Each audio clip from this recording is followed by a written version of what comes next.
அன்பானவர்களே, அன்பு வணக்கங்கள். உங்களுடைய மனதில் ஏற்கனவே பதிவாகி இருக்கின்ற பதிவுகளை நீங்கள் நீக்கிக் கொள்ளாமல் உங்களுடைய வாழ்க்கையில் நீங்கள் முன்னேற்றம் காண முடியாது. நாங்கள் ஏற்கனவே பதிவுகளை பதிவு செய்திருக்கிறோமா என்று நீங்க கேட்கலாம்.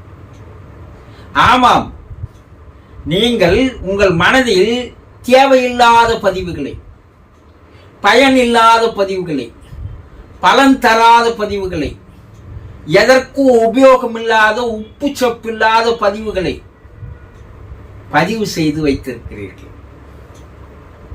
உங்க மனதை நீங்க ஒரு குப்பை தொட்டியா மாத்தி வச்சுருக்கிறீங்க. அந்த குப்பை தொட்டிய தேவையில்லாத அசிங்கங்களை எல்லாம் நிரப்பி வருகிறீர்கள். அது நாத்தடிக்குமா இல்லையா? அதுபோல தேவையில்லாத பதிவுகள் உங்கள் மனதில் நீங்கள் பதிய வைத்துக் கொண்டிருக்கிறீர்கள். அதை நீங்க தூக்கி வெளியே போடுவதில் விருப்பம் இல்லை, ஆர்வம் இல்லை. அதற்கு எந்த விதமான முயற்சிகளும் நீங்கள் எடுத்துக் கொள்வதே இல்லை. அப்படி தேவையில்லாத பதிவுகள் என்ன தெரிஞ்சுக்கணும் இல்லையா? தாழ்வு மனப்பான்மை என்ற ஒரு பதிவை நீங்கள் உங்களுடைய மனதிலே வைத்துக் கொண்டிருக்கிறீர்கள். என்னால் இது முடியுமா? என்னால் இது செய்ய முடியுமா? என்னால் இதை சாதிக்க முடியுமா? என்னால் வெற்றி பெற முடியுமா? என்னால் ஜெயிக்க முடியுமா? நான் வசதியோடு வாழ முடியுமா? நான் நினைத்தது எல்லாம் என்னால் சம்பாதிக்க முடியுமா? இப்படி ஆயிரக்கணக்கான கேள்விகள். முடியுமா முடியுமா முடியுமா? உங்களை நீங்களே தாழ்வுபடுத்திக் கொள்வதால் எதையும் உங்களால் செய்ய முடியாது என்ற மாபெரும் சந்தேகம், அவநம்பிக்கை உங்கள் மனதிலே பதிவு செய்து கொண்டிருக்கிறீர்கள். இந்த பதிவுகள் எல்லாம் உங்களை என்ன பண்ணுகிறது? முன்னேற்ற விடாமல் தடுக்கிறது.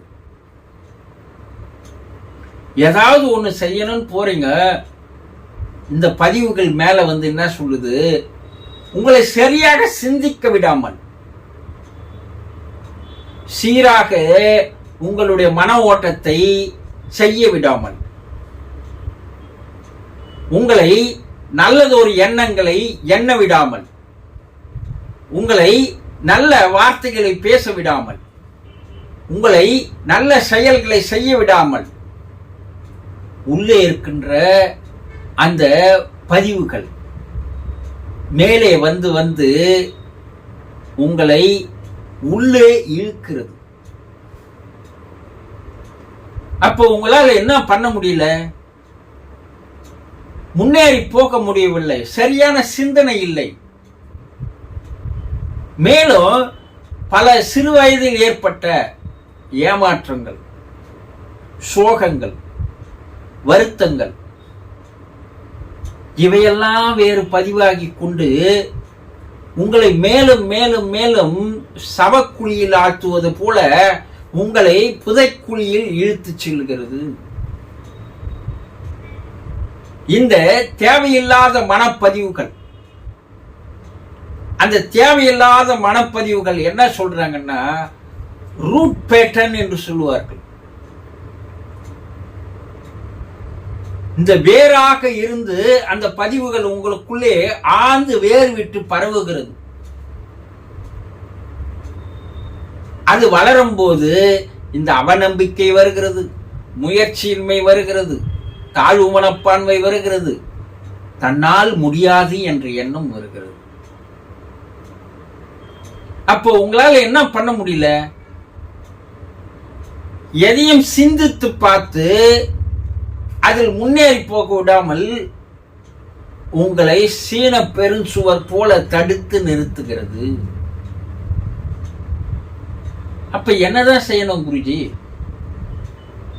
முதலில் உங்களுக்குள்ள இருக்கின்ற அந்த தேவையில்லாத பதிவுகளை, பயனில்லாத பதிவுகளை, பலன் தராத பதிவுகளை, the negative records, negative thoughts இதெல்லாம் என்ன பண்ணணும்? முதல்ல தூக்கி வெளியே போடணும்.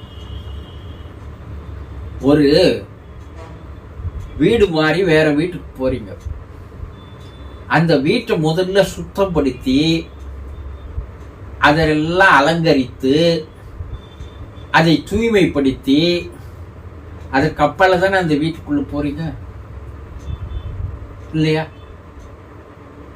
நேற்று போட்ட துணியை இன்னைக்கு போட்டீங்கன்னா அதனால பல பாதிப்புகள் இருக்கிறது என்பதை அக்காலத்திலேயே ஔவையார் சொல்லி இருக்கிறார்.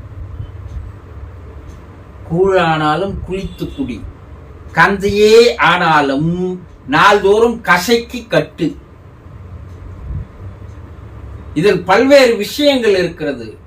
இந்த நீங்கள் போட்டுக் கொள்கின்ற இந்த ஆடை இருக்கிறதே, ஒரு நாள் முழுவதும் நீங்கள் பல மக்களோடு போய் பழகுறீர்கள், பலரோடு பேசுகிறீர்கள், பலரோடு டிராவல் பண்றீங்க இல்லையா? அந்த மனிதர்களுடைய தீய எண்ணங்கள் எல்லாம் உங்களுடைய ஆடைகளிலே வந்து பதிவாகிறது. அது உங்களை அதே போல சிந்திக்க செய்கிறது, செயல்பட வைக்கிறது. அப்போ நேத்து போட்ட ஆடையை இன்னைக்கு திரும்ப போட்டீங்கன்னா ஒரு புதுமையான சிந்தனை, ஒரு புரட்சிகரமான சிந்தனை, ஒரு நம்பிக்கையான சிந்தனை, முன்னேறும் என்ற உத்வேகம் எல்லாமே வராம அது என்ன பண்ணுது? ஒரு கவசமாக உங்களை தடுத்து நிறுத்துகிறது. அப்போ உங்களுக்குள்ள இருக்கின்ற தேவையான பதிவுகள் எதை என்று சிந்தித்து பார்ப்பதற்கு முன் ஏற்கனவே நீங்க ஸ்டோரேஜ் பண்ணி வச்சிருக்கிறீங்க பாரு, அந்த குப்பைகள் எல்லாம், அந்த கசடுகள் எல்லாம் தூக்கி வெளியே விசிறி அடிக்க வேண்டும். ஓசைய தியானத்திற்கு முன் த டைனமிக் மெடிடேஷன் சொல்லுவார் அவர். அதுல ஒரு முறை என்ன என்றால், இந்த மனதிலே பதிவாகி இருக்கின்ற தேவையில்லாத எண்ணங்களை எல்லாம் தூக்கி வெளியே எறிவதற்காக ஒரு அற்புதமான பயிற்சியை அவர் கற்றுத்தருவார். அப்படி தினந்தோறும் அதை எடுக்கும் போது உங்களுடைய மனம் சுத்தமாகிறது, தூய்மையாகிறது, பளிங்கு போல மாறுகிறது, புனிதமாகிறது.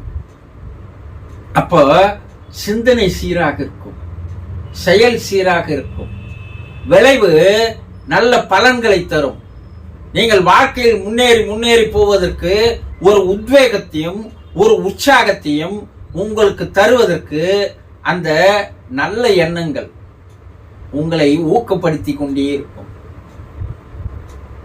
தயவு செய்து உங்கள் மனதிலே இருக்கின்ற அந்த அசிங்கமான, கசப்பான, வேதனையான அந்த பதிவுகளை எல்லாம் தூக்கி விசிறி அடிப்பதற்கு முயற்சி செய்யுங்கள்.